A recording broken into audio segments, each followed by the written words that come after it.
Today we have a 2016 Nissan Frontier. We're replacing both engine mounts.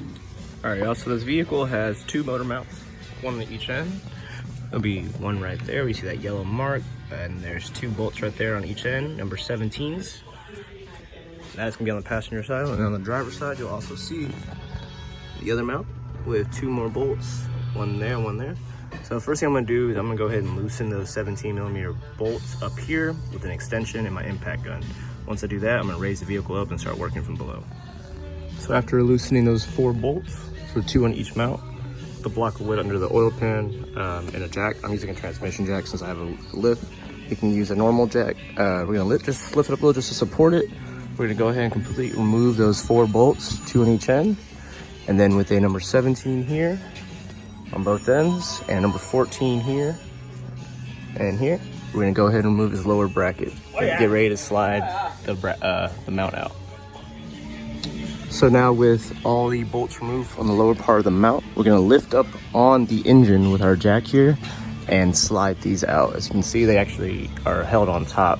The engine bracket here on top of the mount, so we gotta lift up on them to slide them out. So I've slid this mount out on the driver's side. I'm just gonna put it to the side for now.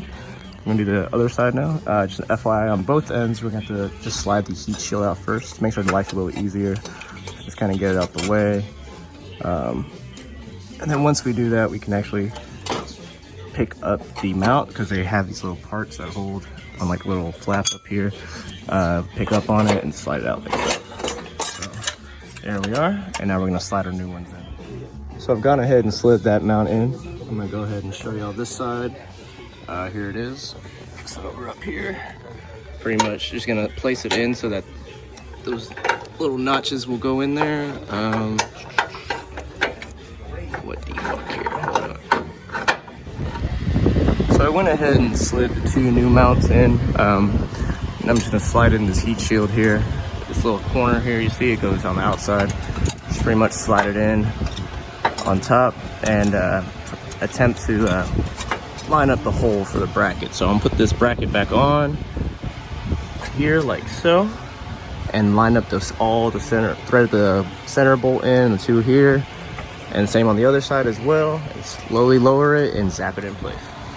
So just a little FYI when putting this bracket on here and this bolt, especially the center bolt here, for both sides, it's easier to keep the engine lifted up and just pushing the mount to where it lines up with the hole versus dropping the engine on the mount as it kind of shifts in doing so. So I went ahead and with the engine still up and the ability to like manipulate the mount like so, lined them up the holes, put the center bolt in, as well as a 214, so there's lower bracket here, as well as threaded the top bolts in.